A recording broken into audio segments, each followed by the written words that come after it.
সৎ ব্যক্তিদের নাম, ওলিয়া উলিয়াদের নাম। ওয়া, সুয়া, ইয়াগুস, ইয়াউক, ওয়া নাসর, এরা হলো সৎ ব্যক্তি ছিল। লাত সৎ ব্যক্তি ছিল।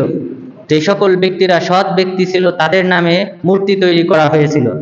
সুতরাং ইবনে আব্বাস রাদিয়াল্লাহু আনহু তিনি বলেছেন, সৎ ব্যক্তিদেরকে নিয়ে বাড়াবাড়ি করার কারণে পৃথিবীতে শিরকের উৎপত্তি হয়েছে। সুতরাং আদম আলাইহিস সালাম থেকে নিয়ে শুরু করে 10 শতাব্দী পর্যন্ত কোনো প্রকার শিরিক এই পৃথিবীতে হয় নাই। এরপর নূহ আলাইহিস সালামের সময়ে এই 5 জন সৎ ব্যক্তিকে নিয়ে বাড়াবাড়ি করার কারণে শিরিকের উৎপত্তি হয়। এখন বাংলাদেশেও এই শিরিক জিয়ে আছে, জীবিত হয়েছে এই সৎ ব্যক্তিদেরকে নিয়ে বাড়াবাড়ি করার কারণে।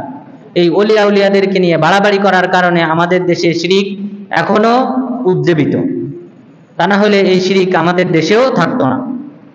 আমাদের দেশে এই কবরকে কেন্দ্র করে, মাজারকে কেন্দ্র করে, ওলিয়া উলিয়ার দোহাই দিয়ে এখনো শিরিক জীবিত রয়েছে। এই মাজারকে কেন্দ্র করে যে সকল শিরিক হয়, অনৈতিক কাজ হয়, সেগুলি আজকে আমার আলোচ্য বিষয়। যেহেতু বাস্তবতা রাসূল সাল্লাল্লাহু আলাইহি সাল্লামের যুগে যে শিরিক হতো, সেই শিরকের উৎপত্তি আমাদের দেশেও রয়েছে, সুতরাং এটা বলা আবশ্যক। এই মাজারকে কেন্দ্র করে প্রথম যে খিলাফ করা হয়, কোরআন সুন্নাহ বিরোধী কাজ করা হয়, সেটা হলো এই মাজারকে জিয়ারত করতে যাওয়া, এই মাজারকে, ওই ওলিয়া উলিয়ার এই মাজারকে দেখতে যাওয়া, ভ্রমণ করতে যাওয়া। রাসূল সাল্লাল্লাহু আলাইহি ওয়াসাল্লাম বলেছেন, লা তুশাদ্দুর রিহাল ইল্লা ইলা সালাসাতি মাসাজিদ, 3টি মসজিদ ব্যতীত অন্য কোনো দিকে সফর করা যাবে না। সওয়াবের আশায়, অধিক সওয়াবের আশায় 3টি মসজিদ ব্যতীত কোনো স্থানে সফর করতে যাওয়া যাবে না। 3টি মসজিদ আপনারা জানেন, বাইতুল্লাহ, মসজিদে নববী এবং বাইতুল মাকদিস। এই 3টা মসজিদ ব্যতীত অন্য কোনো জায়গায় সওয়াব অর্জনের আশায় যাওয়া যাবে না। এই মাজারগুলিতে যে সকল জিয়ারত হয়, মানুষ যে সকল জিয়ারত করে, পুণ্যের কাজ, ভালো কাজ মনে করে এখানে জিয়ারত করে। এই মাজারকে ওলিয়া উলিয়ার সম্মানার্থে এখানে মানুষ দেখতে যায়, এটা শিরকের অন্তর্ভুক্ত। রাসূল সাল্লাল্লাহু আলাইহি ওয়াসাল্লাম বলেছেন, আল্লাহুম্মা লা তাজআল কবরি ওয়াসানান ইউবাদ, হে আল্লাহ তুমি আমার কবরকে দেবতা বানিও না যেখানে উপাসনা করা হবে। আল্লাহকে বাদ দিয়ে এই আমার কবরকে এমন বানিও না যে এখানে মানুষ ইবাদত করবে। এর অর্থ আলেমগণ বলেছেন যে কবর বারবার জিয়ারত করা। রাসূল সাল্লাল্লাহু আলাইহি ওয়াসাল্লামের কবর বারবার জিয়ারত করতে যাওয়া, এটাকে বলা হয় ওয়াসানান ইউবাদ, যে এমন মূর্তি যার পূজা করা হয়। তা রাসূল সাল্লাল্লাহু আলাইহি ওয়াসাল্লাম নিজের জন্য দোয়া করে গেছেন, আমার তিরোধানের পর মানুষ যেন বারবার এখানে এসে জিয়ারত না করে, এটাকে যেন উপাসনালয় হিসেবে গ্রহণ না করে। সুতরাং আমাদের দেশে যে সকল মানুষ এখানে যায়, কবর জিয়ারত করে বারবার, এটা শিরকের অন্তর্ভুক্ত। শুধুমাত্র 2 জন সাহাবী থেকে বর্ণিত হয়েছে যে রাসূল সাল্লাল্লাহু আলাইহি ওয়াসাল্লামের কবর তারা জিয়ারত করতেন। আর কখন জিয়ারত করতেন সেটা বর্ণিত হয়েছে, তারা যখন যুদ্ধ থেকে ঘুরে আসতেন, যুদ্ধ থেকে যখন ফিরে আসতেন, মক্কায় উমরা অথবা হজ থেকে যখন তারা ফিরে আসতেন, কোন সফর থেকে যখন তারা ফিরে আসতেন, তখনই শুধুমাত্র রাসূল সাল্লাল্লাহু আলাইহি ওয়াসাল্লামের কবর জিয়ারত করতেন। তাও বর্ণিত হয়েছে মাত্র 2 জন সাহাবী। একজন হলেন আব্দুল্লাহ ইবনে উমর রাদিয়াল্লাহু আনহু, অপরজন হলেন আনাস বিন মালিক রাদিয়াল্লাহু আনহু। তারা জিয়ারত করতেন। তাদের জিয়ারতের সময় তারা কি বলতেন? আসসালামু আলাইকা ইয়া রাসূলুল্লাহ, আসসালামু আলাইকা ইয়া আবা বকর, আসসালামু আলাইকা ইয়া উমর। তারা শুধু এতটুকু বলে অতিক্রম করে চলে যেতেন। কিন্তু আমাদের দেশের যে সকল মাজার রয়েছে, সেই সকল মাজার জিয়ারতের সময় কি করা হয়? তাজিম, আল্লাহকে সম্মান প্রদর্শন করা, এটা হলো ঈমানের দাবি। যদি কেউ আল্লাহকে সম্মান না করে তাহলে সে মুমিন না। এখানে আল্লাহকে যে পরিমাণ সম্মান করা হয়, এর চেয়ে বেশি সম্মান প্রদর্শন করা হয় এই কবরকে, এই আল্লাহর ওলিকে, এই মৃত ব্যক্তিকে। এখানে আপনারা দেখবেন যেটা কোনো কাল্পনিক কোনো ঘটনা না। এখানে যে বক্তা আজহারি, মোহাম্মদ হাসান আজহারি, এই ব্যক্তি কবরে হাত কর জোড় করে সে এই কবরকে সামনে রেখে হিন্দুদের মতো নমস্কার জানাইতেছে। নমস্কার জানানোর পর এরপর পিছনে কদম ফেলে সে অগ্রসর হচ্ছে। অর্থাৎ এই কবরকে যেন পিছনে না রাখা হয়, কবরকে সামনে রেখে সে পা ফেলে সে অতিক্রম করে যাইতেছে। অর্থাৎ এই যে পরিমাণ সে সম্মান প্রদর্শন করেছে, এটা শিরকের অন্তর্ভুক্ত। এরপর অনেকে আছে যে সিজদা করে, এই মাজারে গিয়ে সিজদা করে। সিজদা করা শুধুমাত্র একমাত্র আল্লাহ তাআলা পাওয়ার হকদার। আল্লাহ ব্যতীত পৃথিবীর কোনো ব্যক্তি, কোনো মাখলুক, কোনো নবী, কোনো ফেরেশতা, কোনো ব্যক্তির পাওয়ার অধিকার নেই। সুতরাং সিজদা করতে হবে একমাত্র আল্লাহ তাআলাকে লক্ষ্য করে। মহান রব্বুল আলামিন মারিয়ামকে লক্ষ্য করে বলেছিলেন, ইয়া মারিয়ামু কুনুতি লিরাব্বিকি ওয়াসজুদি ওয়ারকাই মার রাকি। হে মারিয়াম, তুমি বিনয়ী হও তোমার রবের জন্য, সিজদা করো তোমার রবের জন্য এবং রুকুকারীদের অন্তর্ভুক্ত হও। তাহলে সিজদা করা, রুকু করা, বিনয়িতা প্রদর্শন করা, এটা হবে একমাত্র আল্লাহ তাআলাকে, যিনি আমাদের সৃষ্টিকর্তা। সুতরাং এখানে এই মাজারকে কেন্দ্র করে যে সকল সম্মান প্রদর্শন করা হয়, বাড়াবাড়ি করা হয়, এটা শিরকের অন্তর্ভুক্ত। এরপর এই মাজারকে কেন্দ্র করে যে সকল বিষয় করা হয় তার অন্যতম হলো তওয়াফ করা। এই কবরে আপনি যে সকল মাজার আছে, মাজারে যদি প্রবেশ করেন, চারদিক দিয়ে প্রদক্ষিণ না করে আপনি বের হতে পারবেন না। তারা এমনভাবে তৈরি করেছে যেন আপনি চারপাশ দিয়ে প্রদক্ষিণ করে তারপরে বের হবেন। অর্থাৎ আপনি এই গেট দিয়ে ঢুকবেন, অপর গেট দিয়ে বের হবেন, এই সুযোগ নাই, বরং আপনাকে চতুর্দিক থেকে প্রদক্ষিণ করে তারপরে বের হইতে হবে। মহান রব্বুল আলামিন বলেছেন, ওয়ালিয়াত্তাওয়াফু বিল বাইতিল আতীক, তারা যেন এই সম্মানিত মহিমান্বিত ঘর বাইতুল্লাহকে যেন তারা তওয়াফ করে। তওয়াফ শুধুমাত্র চলবে একমাত্র বাইতুল্লাহতে, অন্য কোনো স্থানে তওয়াফ জায়েজ নেই। সুতরাং এই মাজারকে কেন্দ্র করে যে তওয়াফ করা হয়, যেই তওয়াফের নির্দেশ দিয়েছেন আল্লাহ তাআলা বাইতুল্লাহকে, যেই সম্মানটা আল্লাহ তাআলা দিয়েছেন বাইতুল্লাহকে, সেই সম্মানকে নিয়ে যাওয়া হয়েছে মাজারে। সুতরাং এটা শিরকের অন্তর্ভুক্ত, এটা আমাদেরকে অবশ্যই বর্জন করতে হবে। এরপর এই মাজারকে কেন্দ্র করে যে সকল কর্মকাণ্ড করা হয়, এই মৃত ব্যক্তিকে, এই ওলিকে, এই ওলি আউলিয়াকে মনে করা হয় যে সাহিবুন নাফি ওয়াদ দার, যে উপকার অপকারের মালিক। এই উপকার অপকারের মালিক মনে করে বিধায় তারা এই মাজারে ছুটে যায়। তাদের বিভিন্ন মনের আশা আকাঙ্ক্ষা পূরণ করার জন্যই তারা কিন্তু মাজারগুলিতে ছুটে যায়। কেউ বৃথা এখানে ছুটে যায় না। আমাদের দেশের রাজনৈতিক বিদগণ তারা যখন ইলেকশন আসে তার পূর্বে কিন্তু এই সিলেটের শাহজালালের মাজার এবং সেই সাথে খানজান আলীর মাজার, এরপর অন্যান্য যে বড় মাজারগুলি আছে, শাহ আলী, শাহ পরান, এদের মাজার ভ্রমণ করে। কিসের আশায়? যেন সে এমপি হতে পারে, সে যেন সে প্রধানমন্ত্রী হতে পারে, ইত্যাদি আশায় সাধারণ মানুষ যারা যায় তারাও নিজেদের মনের আশা পূরণ করার জন্যই এই মাজারে যায়। সুতরাং এটা শিরকের অন্তর্ভুক্ত। উপকার অপকারের মালিক একমাত্র আল্লাহ তাআলা। এই বিশ্বাস যদি কারোর মধ্যে না থাকে তাহলে সে মুমিন না, মুসলিম না, সে মুশরিক, কাফের। রাসূল সাল্লাল্লাহু আলাইহি ওয়াসাল্লাম ইবনে আব্বাসকে লক্ষ্য করে, অন্য সাহাবাদেরকে লক্ষ্য করে তিনি বলেছিলেন, লা ইন ইজতামাআতিল জিন্নু ওয়াল ইনসু আলা সাঈদিন ওয়াহিদ ওয়া আরাদু আন ইয়ানফাউক লা ইয়ানফাউকা ইল্লা বিশাইইন ক্বাদ কাতাবাহুল্লাহু লাক। জিন এবং মানব জাতি, মানব এবং দানব জাতি, তারা সবাই যদি একই প্ল্যাটফর্মে একত্রিত হয় তোমার উপকার করার জন্য, তাহলে তারা ততটুকু উপকার করতে পারবে যতটুকু আল্লাহ তাআলা তাকদিরে লিখে রেখেছেন। তাহলে তাকদিরে লিখে না রাখলে তারা আপনার কোনো উপকার করতে পারবে না। তাহলে প্রকৃত উপকারের মালিককে আল্লাহ তাআলা। আল্লাহ লিখে রেখেছেন, আল্লাহ তাআলা আপনাকে তৌফিক দেবেন, সেই কল্যাণটা আপনি অর্জন করতে পারবেন। পৃথিবীর সকল মানুষ এবং জিন জাতি তারা একত্রিত হয়েও আপনাকে কোনো উপকার করতে পারবেন। এটাই হলো ঈমান। এরপর রাসূল সাল্লাল্লাহু আলাইহি ওয়াসাল্লাম বললেন, ওয়ালা ইন ইজতামাআতিল জিন্নু ওয়াল ইনস আলা সাঈদিন ওয়াহিদ আলা আইয়াদুররুক লান ইয়াদুররুক ইল্লা বিশাইইন ক্বাদ কাতাবাহুল্লাহু আলাইক। মানুষ, জিন জাতি, মানব জাতি তারা সবাই যদি একত্রিত হয় কোনো এক স্থানে তোমার অপকার করার জন্য, তাহলে তারা ততটুকু অপকার করতে পারবে যতটুকু আল্লাহ তাআলা তাকদিরে লিখে রেখেছেন। আর তাকদিরে যদি আল্লাহ লিখে না রাখেন, তারা সবাই মিলিত হয়েও আপনার কোনো অপকার করতে পারবে না। এটাই হলো ঈমান। এই দৃঢ় বিশ্বাস, এই হাদিসের প্রতি যদি কারো ঈমান না থাকে, সে মুশরিক, সে কাফের। সুতরাং অবশ্যই আমাদেরকে এই বিষয়ের উপর খেয়াল রাখতে হবে। মাজারে যারা যায়, এই মাজারে এই মৃত ওলিয়া উলিয়াকে তারা মনে করে উপকার এবং অপকারের মালিক। নাউযুবিল্লাহ, এটা হলো শিরক, বড় শিরক। এরপর এই মাজারে যে উপকার অপকারের মালিক মনে করা হয় এবং সেই সাথে মানত মানা হয় যেন তার এই যে আশা আকাঙ্ক্ষা, সেই আশা আকাঙ্ক্ষা যেন পূরণ হয়, সেই কারণে সেখানে কি করা হয়? মানত মানা হয়। এই মানত মানা শিরক। এই মাজারে গিয়ে কোনো কিছু দান করা, কোনো কিছু জবাহ করা, পশু জবাহ করা, এটা শিরকের অন্তর্ভুক্ত। মহান রব্বুল আলামিন বলেছেন, কুল ইন্না সলাতি ওয়া নুসুকি ওয়া মাহইয়ায়া ওয়া মামাতি লিল্লাহি রাব্বিল আলামিন লা শারীকা লাহু ওয়া বিযালিকা উমিরতু ওয়া আনা আউয়ালুল মুসলিমিন। হে নবী, আপনি বলেন যে আমার সালাত, আমার কুরবানি, পশু কুরবানি, আমার জীবন মরণ সব একমাত্র আল্লাহ তাআলার জন্য। লা শারীকা লাহু, তার কোনো শরীক নেই। ওয়া বিযালিকা উমিরতু, এই নির্দেশনা আমাকে দেওয়া হয়েছে যে আমি সালাত আদায় করব, সিয়াম পালন করব, পশু কুরবানি করব, এবং আমার জীবন মরণ সব কিছু একমাত্র আল্লাহর জন্য হবে এবং তার কোনো শরীক নেই।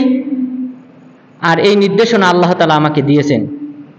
ওয়া আনা আউয়ালুল মুসলিমিন, আমি হলাম প্রথম মুসলিম এবং এই কথার প্রতি প্রথম ঈমান আনয়নকারী। সুতরাং আমাদেরকে এই কথার প্রতি ঈমান আনতে হবে যে ইবাদত করতে হবে একমাত্র আল্লাহর সন্তুষ্টির উদ্দেশ্যে, পশু কুরবানি করতে হবে একমাত্র আল্লাহর সন্তুষ্টির উদ্দেশ্যে। কোনো মাজারে গিয়ে পশু কুরবানি করা যাবে না, এই স্থানটাকেই চয়ন করা যাবে না। রাসূল সাল্লাল্লাহু আলাইহি ওয়াসাল্লামের কাছে এক সাহাবী এসে বললেন, হে আল্লাহর রাসূল, আমি নাযারতু আন আযবাহ বি বুয়ানা, আমি বুয়ানা নামক স্থানে পশু কুরবানি করার মানত মেনেছি। রাসূল সাল্লাল্লাহু আলাইহি ওয়াসাল্লাম বললেন, হাল কানা ফিহা ওয়াতানুন ইউবাদ, সেখানে কি কোনো মূর্তি ছিল যে মূর্তির পূজা করা হতো জাহিলি যুগে? তিনি বললেন না। এরপরে পুনরায় প্রশ্ন করলেন, হাল কানা ফিহা ঈদুম মিন আয়াদিল জাহিলিয়া, সেখানে কি জাহিলি যুগের কোনো অনুষ্ঠান করা হতো? তিনি বললেন না। তখন তাকে অনুমতি দিলেন। সুতরাং এই সকল জায়গায় যেহেতু শিরিক করা হয়, এই শিরিকের স্থানে কোনো পশু কুরবানি করাও শিরিক।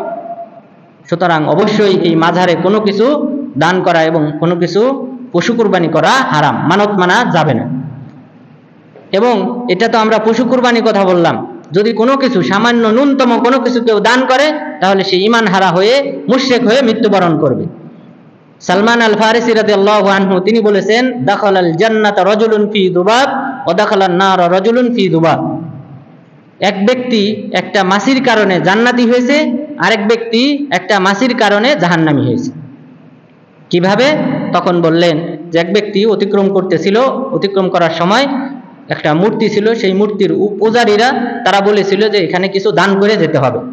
তখন প্রথম ব্যক্তি বলল যে আমি আল্লাহ ব্যতীত অন্য কোনো ব্যক্তির কাছে কোনো কিছু দান করি না। তখন তারা বলল যে তুমি যদি সম্ভব হয় একটা মাছি হলেও এখানে দান করো।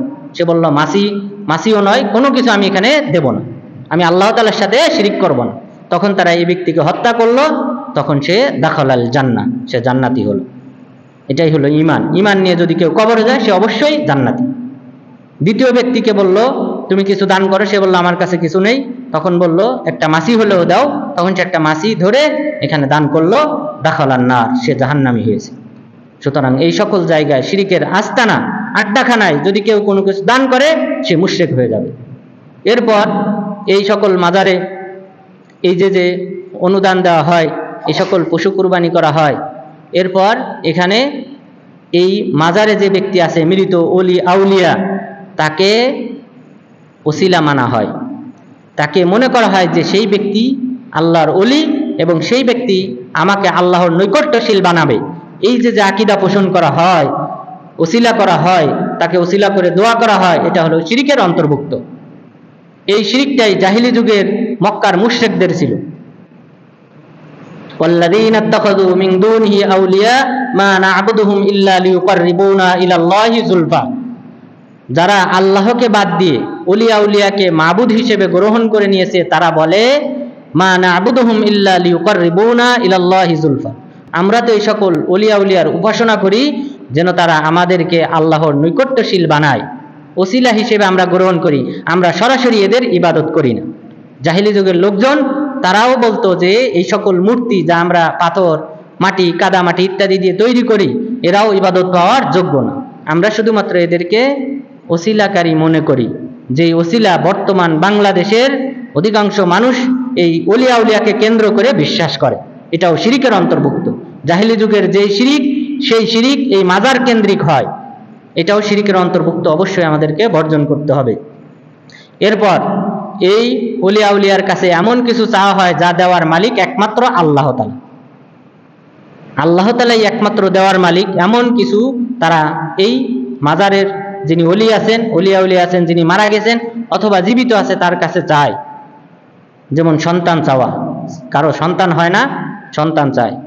কারো মেয়ে ছেলে হয় না, ছেলে চায় এই মাজারে গিয়ে এই ওলির কাছে, এটা হলো শিরকের অন্তর্ভুক্ত। আমাদেরকে চাইতে হবে একমাত্র আল্লাহ তাআলার কাছে, কারণ আর দোয়া মুখ্যুল ইবাদা, ইবাদতের মূল হলো দোয়া করা, আল্লাহর কাছে চাওয়া। তো এই চাওয়া এটা ইবাদত, যদি এটা ইবাদত হয়, ইবাদত সকল প্রকার ইবাদত করতে হবে একমাত্র আল্লাহ তাআলার কাছে। আল্লাহ ছাড়া ব্যতীত, আল্লাহকে বাদ দিয়ে যদি কোনো মাখলুকের কাছে চাওয়া হয়, এটা শিরকের অন্তর্ভুক্ত, এটা আমাদেরকে অবশ্যই বর্জন করতে হবে। আর এই যে মাজারে গিয়ে যে ব্যক্তির কাছে চাওয়া হয়, সে কি এইসব বিষয়ে জানে? সে কি আমাদেরকে নির্দেশ দিয়ে গিয়েছে যে আমি মারা যাওয়ার পর তোমরা আমার কাছে এসে আমাকে আল্লাহর ওলি মনে করে আমার কাছে তোমরা চাইবে, তোমরা আমার কবর জিয়ারত করবে? এইভাবে বলেন নাই। সে এই বিষয়ে গাফেল, অমনোযোগী, সে এই বিষয়ে কিছুই জানে না। কারণ কোনো ব্যক্তির পক্ষে এই আহ্বান করা জায়েজ নেই যে সে বলবে তোমরা আমাকে কেন্দ্র করে ইবাদত করো, নাউযুবিল্লাহ। মহান রব্বুল আলামিন সূরা আল ইমরানের ৭৯ এবং ৮০ নম্বর আয়াতে বলেছেন, মা কানা লিবাশারিন ইউতিয়াহুল্লাহুল কিতাবা ওয়াল হুকমা ওয়ান নুবুওয়া তুম্মা ইয়াকুলু লিন-নাস কুনু ইবাদাল লি মিন দুনিল্লাহ ওয়ালাকিন কুনু রাব্বানিয়িনা বিমা কুনতুম তুআল্লিমুনাল কিতাব ওয়া বিমা কুনতুম তাদরুসুন। কোনো মানুষের পক্ষে সম্ভব নয় যে ওই ব্যক্তিকে আল্লাহ তাআলা কিতাব দান করবেন, আসমানি কিতাব দান করবেন, নবুয়ত দান করবেন, হিকমা দান করবেন, হাদিস দান করবেন, এরপর সে মানুষদেরকে বলবে তোমরা আল্লাহকে বাদ দিয়ে আমার উপাসনা করো। এই কথা কোনো মানুষের পক্ষে সম্ভব না। এই কথা আল্লাহ কাদের ক্ষেত্রে বলেছেন? নবীদের ক্ষেত্রে। কোনো নবী যদি বলতে না পারে এই কথা যে তোমরা আমার উপাসনা করো, কোনো মাখলুক সে যত বড় আল্লাহর ওলি হোক তারও কোনো অধিকার নেই যে সে বলবে তোমরা আমার ইবাদত করো।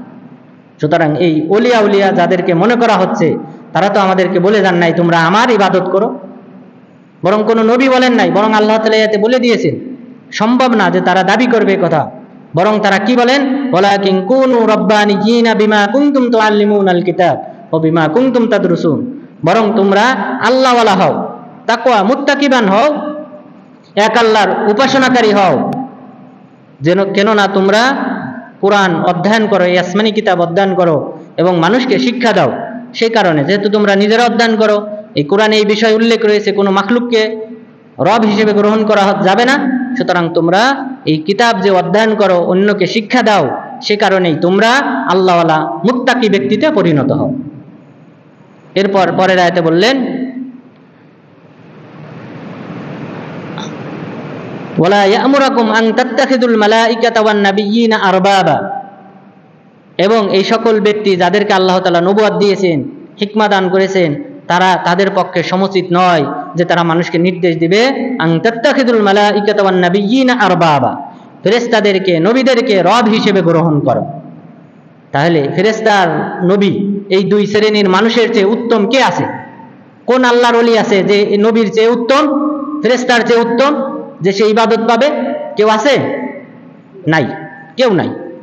নবী এরা হলেন শ্রেষ্ঠ, খয়রুল বারিয়া উলাইকা হুম ইন্নাল্লাযীনা আমানু ওয়া আমিলুস সালিহাত উলাইকা হুম খয়রুল বারিয়া। মহান রব্বুল আলামিন বলেছেন, যারা ঈমান আনয়ন করে, সৎ আমল করে, তারাই হলো সৃষ্টিকুলের শ্রেষ্ঠ। সৃষ্টিকুলের শ্রেষ্ঠ বলেছেন কাদেরকে? যারা ঈমান আনয়নকারী এবং আমলদার, আল্লাহর ইবাদত করে, সৃষ্টিকুলের শ্রেষ্ঠ। আর রাসূল সাল্লাল্লাহু আলাইহি সাল্লাম বলেছেন, আনা সাইয়্যিদু ওয়ালাদি আদম, আমি আদম আলাইহিস সালামের শ্রেষ্ঠ সন্তান। এই দুই আয়াত এবং হাদিস যদি আমরা জমা করি, আমরা নির্দ্বিধায় বলতে পারি রাসূল সাল্লাল্লাহু আলাইহি সাল্লাম শ্রেষ্ঠ সৃষ্টিকুল। সৃষ্টিকুলের শ্রেষ্ঠ হলেন রাসূল সাল্লাল্লাহু আলাইহি ওয়াসাল্লাম।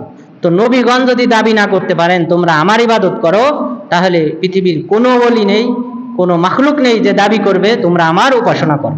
সুতরাং মাজারকে কেন্দ্র করে আমাদের দেশে যেই উপাসনা করা হয়, এটা শিরক, আল্লাহ তাআলার দ্রোহিতা এবং সেই সাথে আল্লাহ তাআলাকে একক ইবাদতকারী হিসেবে গণ্য না করা এবং আল্লাহ তাআলার সাথে দৈনন্দিন শিরিক করা এবং ইসলামের যে আকীদা আছে সেই আকীদাকে না বোঝা। সুতরাং আল্লাহ তাআলা যেন আমাদেরকে এই মাজার কেন্দ্রিক যে সকল শিরিক আছে, সেই জাহিলি যুগের যে শিরিক, সেই শিরিক, মাজার হলো সেই সকল শিরিকের আস্তাখানা এবং আড্ডাখানা এবং আস্তানা। সুতরাং আল্লাহ তাআলা যেন আমাদেরকে এই মাজারকে বর্জন করার মাধ্যমে, মাজারে যে সকল কর্মকাণ্ড হয়, অপকর্মকাণ্ড হয়, সেগুলি বর্জন করার মাধ্যমে আল্লাহ তাআলার একনিষ্ঠ বান্দা হিসেবে এই পৃথিবীতে জীবিত থাকা এবং একনিষ্ঠতার সাথে তার ইবাদতকে বাস্তবায়ন করার মাধ্যমে আল্লাহ তাআলার নৈকট্য অর্জন করার তৌফিক দান করেন। আমিন। আকুলু কওলি হাদা ওয়াস্তাগফিরুল্লাহ লি ওয়া লাকুম ওয়া লিসাইরিল মুসলিমিন।